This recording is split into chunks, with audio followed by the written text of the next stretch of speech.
These are Stan's most famous collaborators, best friends, worst enemies, um, source of everything we know as Marvel largely comes down to these three people, Stan Lee and Jack Kirby, and Steve Ditko.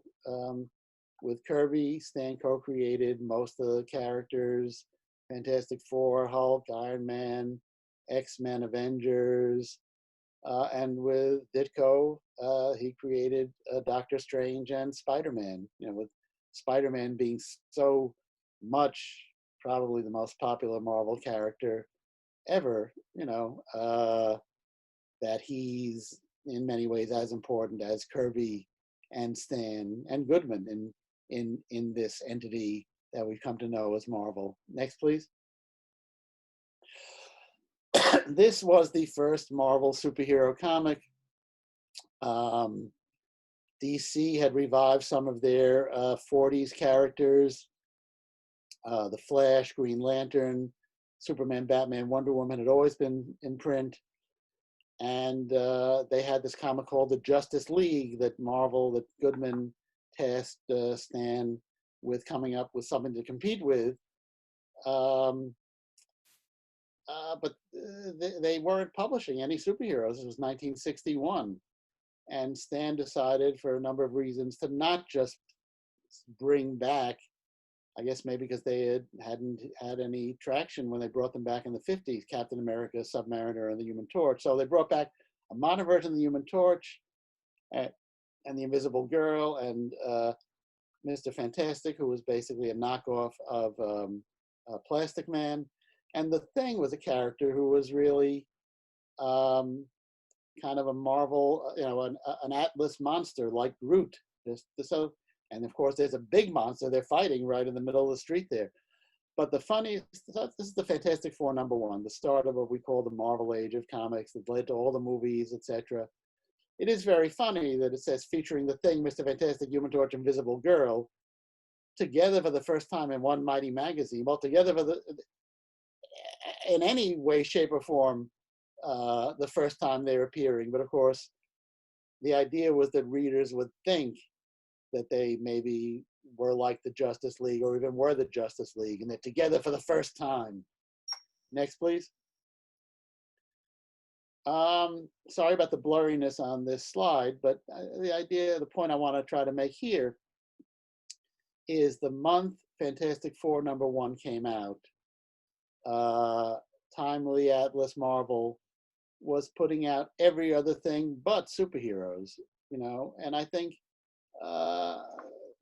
they thought, let's just throw a superhero at the wall and see what happened, but they were putting out love romances, teenage romance, Linda Carter, student nurse. They were putting out a couple of cowboy Western comics, several of those kind of hybrids of Twilight Zone and Godzilla, Journey into Mystery Tales, Suspense, Strange, everything but superheroes. So it was and really, if you read those comics, especially the other ones that Lee and Kirby did that month, like Gunsmoke Western or Kid Cult, it seemed like they were really putting more effort and attention into those than into FF, which I think they almost felt strong-armed in doing by Goodman. Obviously, history proved differently. Next, please. This was, of course, in 1963 when they had put out a line of superheroes. This was the Avengers, Iron Man, the Hulk, Ant-Man and the Wasp, Thor. And they finally kind of gave Goodman his equivalent to the Justice League. Next, please. And of course, this is what we know now as the whole Avengers franchise. And this is the Avengers Endgame that came out last year. It was like the most popular movie of all time ever anywhere. So those characters had some durability. Next, please. Spider-Man.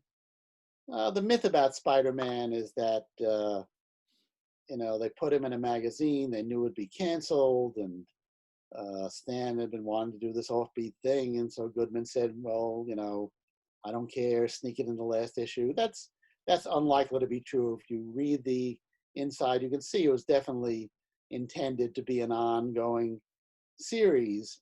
And but Goodman, I think, saw the sales on the previous issues and decided to cancel it. He was very quick to cancel and restart things, especially being restricted in his distribution as he was for that time. So anything that seemed at all weak, and even though Kirby did not do the interiors, it was obviously Steve Ditko's co-creation.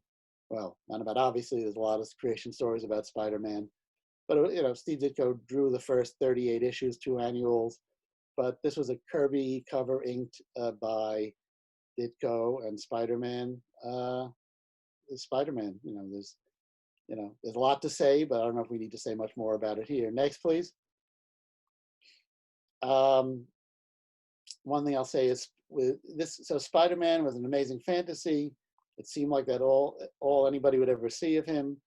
But sales were so good on that, and word of mouth, and the letters Stan got from people like Roy Thomas and Jerry Bales, that they gave Spider-Man his own comic about 6 months, 7 months later. And because the Fantastic Four was so popular, they put them on the cover. Again, here's another cover. It looks like drawn by Kirby, inked by Ditko. Again, I guess they figure if people like the Fantastic Four, let's be sure this looks at least somewhat like the Fantastic Four. And this was the beginning of Spider-Man. Next, please. Spider-Man was extremely popular, not quite as popular as the Fantastic Four in the 60s, but became the most well-known character in the company, was the one used for merchandising. Here's Spider-Man takes his troubles to a psychiatrist, and all that cover copy. Marvel was famous for that. I think the theory was that the longer you got somebody to linger on a cover and read stuff, kind of the more they would sort of commit to buying a comic, to buying it. Oh, I've spent all this time. So I think that's part of why all the arrows and blurbs and bursts. And this, of course, was the introduction of Mysterio. Next, please. Who was the villain in the most recent Spider-Man movie. So again, these characters are about as evergreen as they come, and more lucrative than anybody could ever imagine. Next, please. This was the first Black character ever in a comic, first Black superhero. This was in 1966. The Black Panther was introduced. He's got that very cool face mask. Most people seem to think that they did that because in the South in those days, if you had an actual Black character, a lot of stores wouldn't carry it. So they gave him the full face mask, which turned out to be a great design choice, even if its origin was unfortunate. And next, please. And the Black Panther, of course, became another phenomenon for Marvel films. The Panther, was daring that Stan would do that both Stan and Kirby and Goodman would take a chance on a Black superhero. It was 1966, so the civil rights movement was well underway, but it was still risky, and the character was a breakthrough character, and again, that spirit carried through to now. Next, please. I did promise, if some of you might have read the promotional material, this was a Passover themed. Well, I guess it's now dark out, so it may technically be the end of Passover. But I just thought it would be amusing to look at this. This was Spider-Man, Iron Man Dare to Rescue Cleopatra. This was when the Elizabeth Taylor, Richard Burton Cleopatra movie was very popular. So I think that more than any biblical or any particular historic reason was why they had Iron Man battling the Mad Pharaoh. And actually, what's cool, this was the month when the comics first had the corner boxes with the characters, which I think was Steve Ditko's idea. But when Stan first started calling it the Marvel Age of Comics. Next, please. And here's I think a few months later, I think again it was still sort of because of the popularity of the Cleopatra movie. I thought it was just pretty funny that they retconned Ben Grimm into being Jewish about 20 years ago. I think because Kirby had drawn a Hanukkah card with the thing on it and maybe a few comments he made. So here they are. Here's the Fantastic Four, including Jewish Ben Grimm, the Thing, being slaves to Pharaoh in Egypt. The mercy of Ramatut, the Pharaoh from the future. Not sure where that guy's hat, what era that guy's hat is from, the hat on the right, but you see the pyramids. And then next, please. And then Ramatut became an interesting character. Because he was a time traveler. I think there was a period where they wondered if he was really Dr. Doom or had gone back in time. And I think they now claim he wasn't, but he might be Kang. This is very inside baseball for folks. But so Ramatut became an interesting character with no appreciable real tie-in to the Bible or Jewish culture. But there you have it. Next, please. Just some odds and ends. In the 70s, in the late 60s and 70s was the era of underground comics becoming popular. They were sold in head shops. That was part of the origin of the direct market comic book shop to begin with. And the underground publisher and writer and artist that Stan developed the closest rapport with was Dennis Kitchen. So this is them in around 74 when Marvel and mainstream comics were having a hard time on the newsstands, and the undergrounds were having a hard time, largely because of the changes in the obscenity laws. And it was very, so Stan and Marvel kind of envied the freedom of expression of the undergrounds, and the undergrounds, I think, envied the actual money that a company like Marvel had, and so they partnered. Next, please. Doing something called Comics Book. This is from a more recent reprint, The Best of Comics Book. But this was a kind of hybrid underground comic.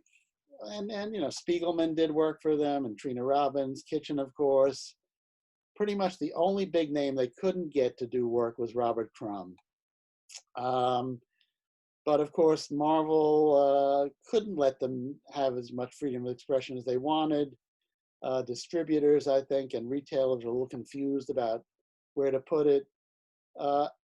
When Dennis Kitchen asked Stan what he wanted his credit to be, because really it was packaged by Dennis, Stan said, well, why don't you call me Instigator? He said, that way, if it's popular, if it's a big hit, I can say, well, I instigated it. But if it's a flop, or if people get arrested, or if somehow you get into trouble, I can say, well, all I did was instigate it. So that was the story of Comics Book. Interesting stuff, definitely worth checking out. Next, please. And then, of course, again, probably for this audience, I'm guessing most of you have some knowledge of comics history and Stan Lee history, but in the last 15, 20 years of his life, this was how most people knew Stan, for his cameos. Here he is in the Doctor Strange movie, reading a copy of The Doors of Perception as Doctor Strange and the Baron Mordo are pressed up against the side of the bus he's on, the joke being that this wacky old guy is so caught up in Aldous Huxley he doesn't notice the superhero battle. Next, please. A couple more. The one on the left is one of my favorites. Stan as a music librarian, not noticing a superhero battle behind him in the school library as he listens to some classical music. There's Stan as the nearsighted barber in one of the Thor movies. Next, please. Here's a whole lot of Stan cameos. I'm not going to go through all of them, but he did. There are all sorts of fan theories about how this one particular guy turned out to be in all these movies. Next, please. And then just to bring it a little more personally, so this I met Stan years ago in the 70s when I started at Marvel. I worked with him a lot outside Marvel. here's a story from 1984, plotted by Tom DeFalco, scripted by Stan, drawn by Ron Frenz, Jackson Geiss, and Bob Layton. And I was the editor of this. It was very odd to edit Stan Lee on anything. And he was very professional. He took my comments. If he agreed with them, he complimented me on them. If he didn't, he argued his case. He was, he did not take a prima donna stand, which I appreciated. It's still weird that I was his editor a number of times. Next, please. This is for a couple of years at a chain of comic conventions called Wizard World.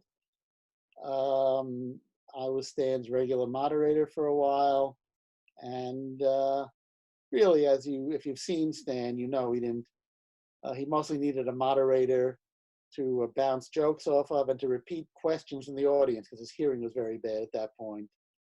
But occasionally he would stop and tell everybody how wonderful I was, which, I and my mother appreciated. Although I think my mom was gone by then, but she would have appreciated. Anyway, but I include this picture because I'm just as big as a name dropper as Stan was. So here I am with Stan Lee. Next, please. And this is the book, and this is my contact info. The book is available in hardcover. It's available in a large print edition if you know somebody who needs that, and it's available.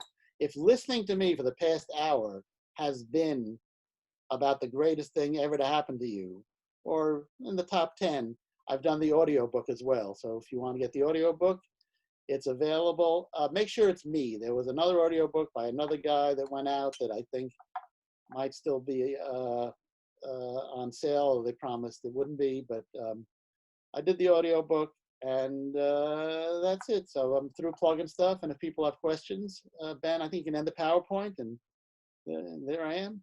Are you back? Yeah. I'm back. Okay, so if anybody wants to text in some questions, I'll be happy to answer them. Anybody? I have it. Oh, nobody has. What, do you have any sense of, I know in the 60s, it seems he was trying to make some connections with the counterculture, but what were his politics? Do you really know or did you not know him that well? That's a really good question. I think he was a middle-of-the-road liberal. I think he came to oppose the Vietnam War. I could never tell. Obviously, many of the stories are Cold War stories involving, the FF wanted to get to the moon before the commies got there, and a lot of the villains were Russian or Chinese communists. So I don't, so I think he was pretty middle of the road. I'd say more liberal as he got older. There was one point, and I have some quotes from it in the book, and you can find it online. There was a pilot for a talk show he did in '68, where he had the editor of a Rat Underground magazine, Jeff Shiro, I think his name was, and the editor of the Columbia University magazine, and the editor of the Dalton School newspaper. So a lot of kind of liberal young kids. And he came out with some stands on that, he opposed the Vietnam War. At one point, he was talking to the poet Kenneth Koch, no relation to the Koch brothers, a whole other Koch. Kenneth Koch, about doing a book of anti-war poems, maybe adapted into comics form. So I'd say he was pretty center liberal. I think he didn't get the counterculture. I think he found the idea of hippies or the whole East Village kind of scene, or the Haight-Ashbury mystifying. He worked all his life to get to a kind of a place of having a house in the suburbs and a nice car. And so I think he didn't quite get that.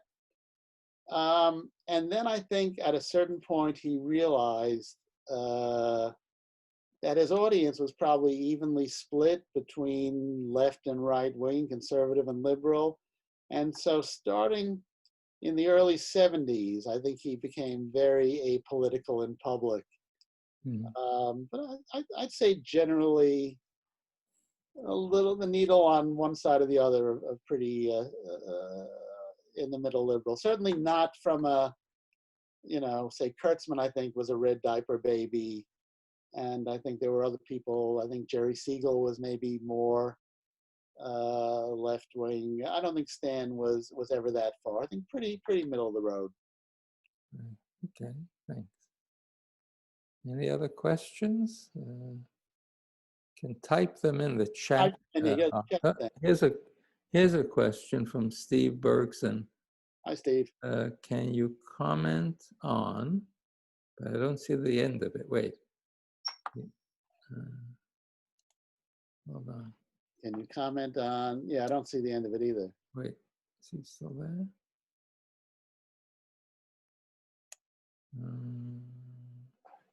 Wait. Oh, can you comment on the Stan Lee Imagine series? You mean the Just Imagine Stan Lee that he did with DC? Yes, he wrote for DC Comics, right? Yeah. I don't know. I mean, I will. That was a thing Stan did in the year 2000. And Michael Uslan, who's the producer of all the Batman movies, came to Stan with the idea. That was around the time of Stan Lee Media. Marvel had gone through its bankruptcy, and Stan was still under contract to them, but he had the freedom to do whatever else he wanted. So Uslan came up with this idea for Stan would kind of reimagine the most famous DC characters. So it's just imagine Stan Lee creating Superman, just imagine Stan Lee creating Batman. And Michael has some great stories about it. The only, the comics are fun. I haven't read all of them. A lot of artists did race to work with Stan, including people who had left Marvel, the Image guys. I will say that there were people who I wanted to interview who were involved who refused to be interviewed, which indicated to me that maybe there was conflict behind the scenes that nobody wanted to talk about. So on the surface, it seemed it was a fun project, and Stan and Mike and a lot of the artists. I have a feeling there's a story there that has yet to be told. Right. Anybody else? Oh, come on. Somebody must have a question.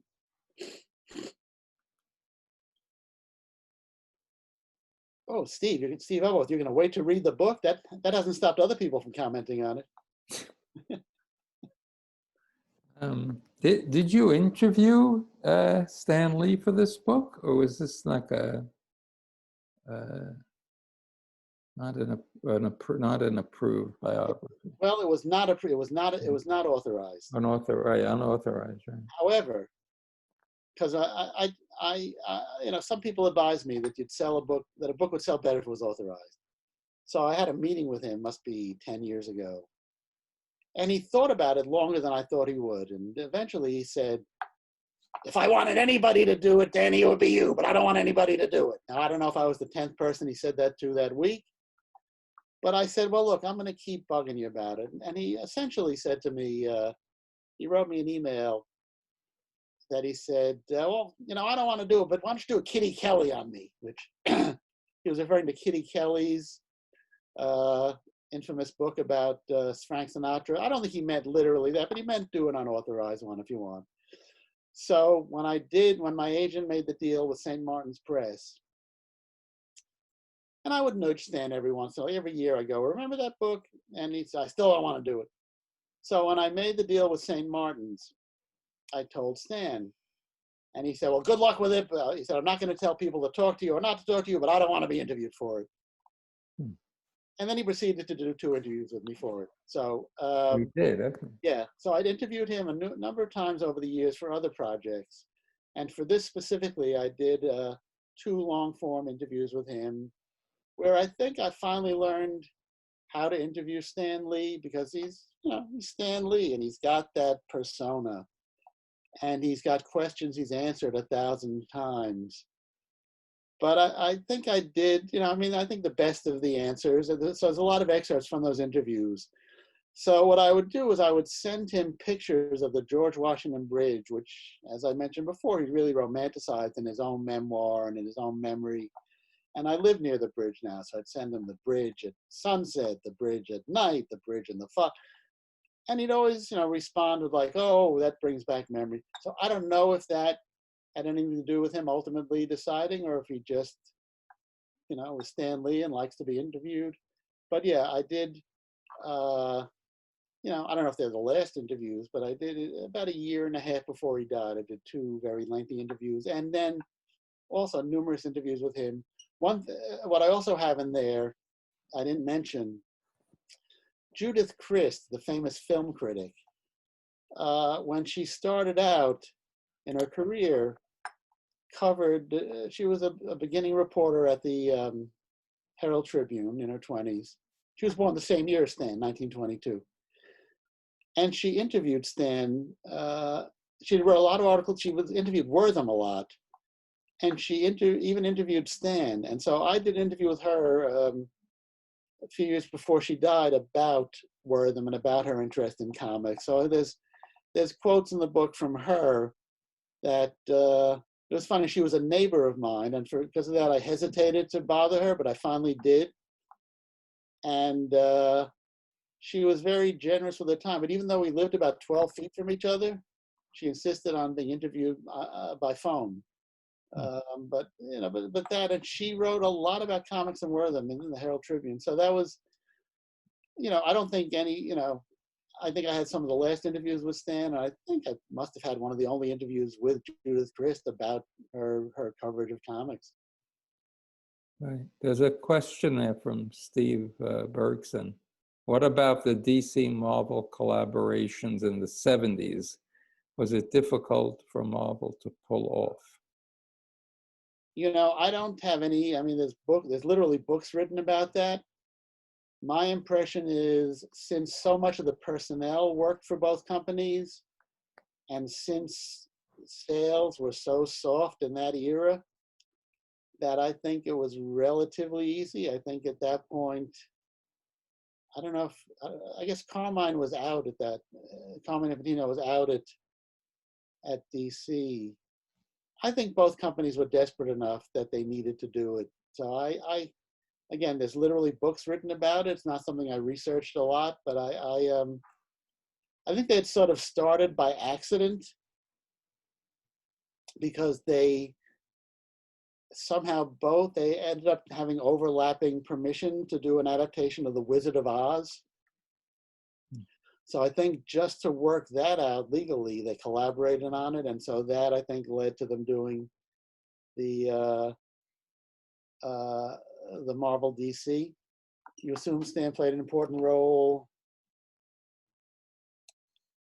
I don't know. I don't really know if he did. I think that was probably more Len Wein, and like I said, I've read about that, and I may have mentioned it in the book, but I just think it was a period in the mainstream comic business where both companies just needed to make money, and it was before, I guess there was the Wonder Woman show, and it was just before the Hulk show hit. I think they were just desperate to keep the lights on.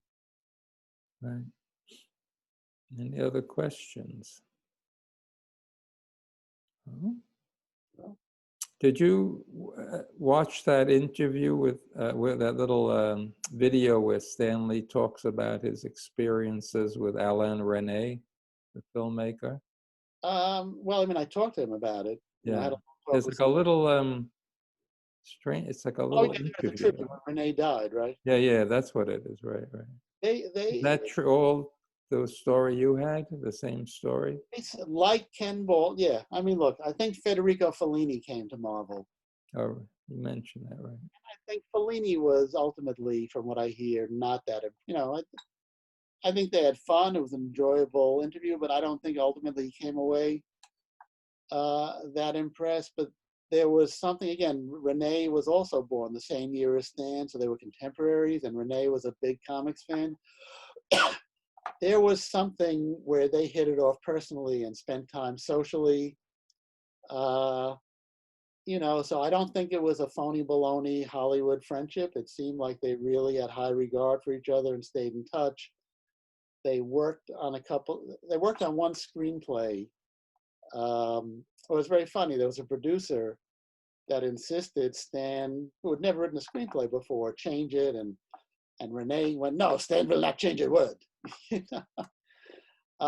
then I think they worked on another one or two stories that Stan did the treatment for. You can see Renee was a big comics fan. Renee did a movie with Jules Pfeiffer, and I think he had things in the works with other comics people.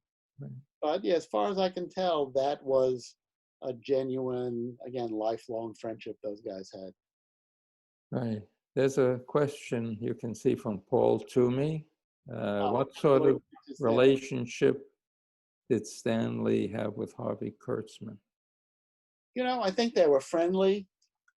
Harvey appeared on, when Stan did a series of videos in the 90s, a little before Harvey died, called Stan Lee Presents Giants of the Comics, something. Harvey was on one of the episodes. And I mean, Harvey owes his marriage to Stan, because Harvey's future wife was Stan's secretary, and they were dating her. They met because Harvey would bring in the Hey Look one-pagers. And then Stan conducted a poll in whatever comic Harvey was in, one of the comics. What's your favorite humor feature? And Adele stuffed the ballot box so that she rigged it so Harvey would win, which led to Stan giving him a lot more work. So I imagine Stan must have found out at some point. The thing I would say was in the 70s, when Stan became publisher, and Roy was editor-in-chief, even then Stan wanted out of the comics. I think even then he wanted to move to Hollywood or move into advertising. And he invited Will Eisner in to meet about Eisner being publisher. And Will, of course, had no interest in superheroes and no interest in perpetuating the work for hire system. And I think Harvey was a similar thing. Stan wanted Harvey to come in and basically recreate Mad Magazine for him. And Harvey had no interest in going backwards or doing work for hire, or working for the company that had been Martin Goodman's. So I think they were cordial and friendly, and I think they maybe socialized a little. So I don't know how close he and Kurtzman were, but I think Kurtzman was just wary of being caught back up in that kind of work for hire factory system. Any other questions? Meeting? Maybe it. Maybe not. Thank you from Cynthia. Oh, you're welcome. Thank you for staying through the whole thing. Okay. Paul will be here in a few weeks with his new book about Screwball comics. As part of writing your book? Yeah, one of these events. I think it's in 2 or 3 weeks, right? Paul said, "Oh, what was the hardest part of writing your book?" Writing the book. It's 125,000 words. The hardest part about writing the book was separating, the myths and the prejudices from the reality, separating my own personal relationship with Stan and Marvel from trying to deal with, some version of reality. I try to give the, different points of view and give Kirby and Ditko and everybody else their say as well as Stan. So it's hard to write a book. You know, comic book history, like most history, is so full of contradictory stories and people with a vested interest in a certain version.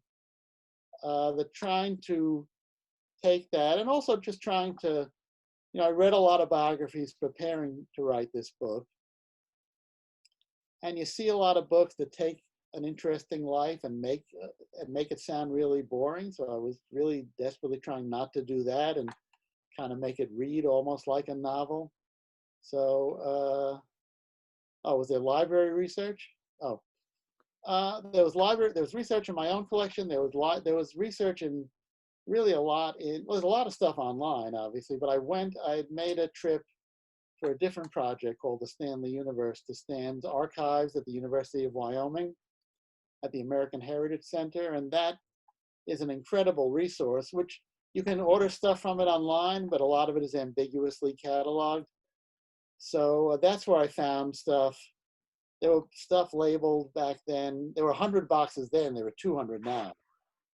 But I found stuff that was labeled like radio and television interviews, 1947 to 1980, and not very much else. So I thought, maybe I should go to Wyoming and take the plane that's called the Vomit Comet. And, it's a great place. I recommend it. It has Stan Lee's archives, Mort Weisinger's archives, Barbara Stanwyck, Jack Benny, which was always kind of the wisecrack. You'd say to Stan, why are your archives in Wyoming? And he'd say, well, if it's good enough for Jack Benny, good enough for me. They've asked for mine. They're eager to get comic book editor archives there, and they're terrific, but it's a schlep. So the biggest misconception of Stan Lee and his legacy. Oh, in 25 words or less? Look, I think the biggest misconception is that he was all good or all evil, that he either was the friendly, lovable face you read in the bullpen bulletins, or the other extreme, that he was this, glory and money hungry egomaniac who viciously stole credit and payment from his collaborators, right? Those are the two extremes. So the hardest thing was navigating between those and trying to find the real person in there. Did it change how you felt about seeing how Stan? Well, I mean, that's, Kirby and Ditko were treated by Stan. You see, Joe, I think that's, how Stan and Ditko were treated by, Kirby and Ditko were treated by Stan. They were treated as good as they were bad. I mean, they, it was very complicated. And actually, nobody actually chained them to a desk or put a gun to their head and forced them to work for Stan Lee. I mean, that's, we may look at it now and go 70 years, 60 years later, these are multi-billion-dollar characters. I don't think they were looking at it back then. I mean, the funny thing is, like with most people who hated Stan and people who love Stan don't really describe a different person. Just some people liked that kind of a person and others didn't, so, I think, and I think those relationships changed over time. I mean, I think, in a way, that's very much what the book is about. If I, there are sometimes I think my book is kind of about the love story between Stan and Kirby and between Stan and Ditko. Because, I mean, contrary to what you may read on the internet, they were very complicated relationships. And I think Martin Goodman's role in those relationships added to the complexity. So I'm not saying Stan acted in the best possible way in every situation, because he didn't. But there's an assumption there that A, Ditko and Kirby had no free will, and B, that Stan was a saint, and he wasn't. These were like real people with families and careers, and they did what they felt right or appropriate at the time. So that's So I think to say that Stan did or didn't do X, Y, or Z to these guys is looking at the world like it was a superhero comic, which it isn't. It's a question from Jonathan Goldman. Did Stan play a role in hiring women? That's a good question. Did Stan play a role in hiring women and or ethnic minorities to work at Marvel? I think he hired women. I think he did have kind of an old-fashioned view of women and what women could do. I mean, Marie Severin, I think, was kind of tough enough that she was able to kind of chart her own way there and kind of, draw comics and color comics and kind of be one of the boys. So I think it took a toll on her. I mean, it's sort of a catch-22. I don't know if there were a lot of women trying to break into superhero comics. I'd say Stan had a kind of somewhat old-fashioned, for better and worse, view of women. I never, at one point, I think in the early 70s, he and Roy Thomas put together a line of superheroines that said they specifically wanted written and drawn by women. I think they thought it was a commercial thing. Yeah, I think Stan was of his generation. I guess, not especially progressive ethnically. I never heard of, I've heard one unpleasant story about an encounter he had with a black artist, which sounds just like I didn't include it in the book because I never heard it corroborated. It sounded like Stan trying to be funny and it backfiring.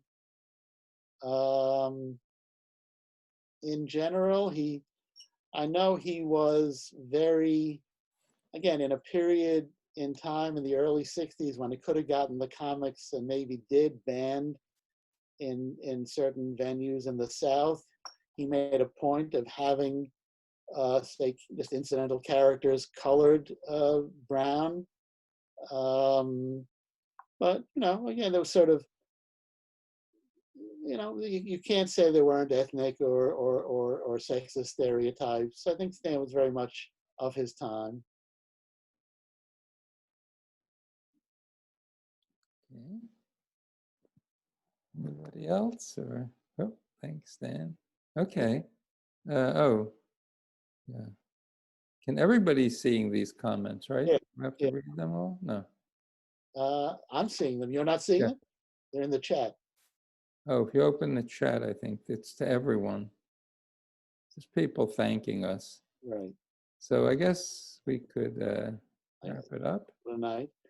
Next Tuesday night, the usual night for the comic symposium, is an alternative cartoonist, a woman, E.A. Bethia, who's a really unusual work, and you can look it up on the website, and you can look up some of her work.